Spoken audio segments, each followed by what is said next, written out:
Slovenia is a small country, but it made a mighty appearance on the internet with a live cast of the Slovenian Open 2004.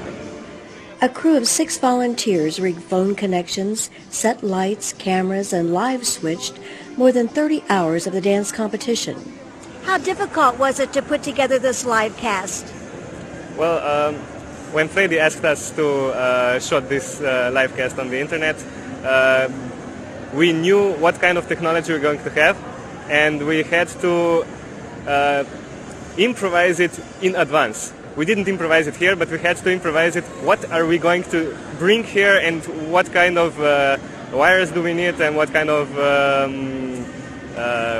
VCRs and televisions we're going to bring. We'll have to bring from our own homes so that all this will work. The internet is the perfect vehicle to provide ballroom dance competition coverage to the world.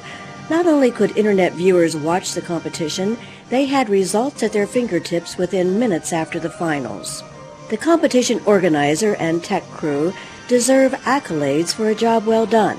DanceSpeed International also linked to the live cast to provide subscribers with full coverage of the event. This is Elaine Green for DBI.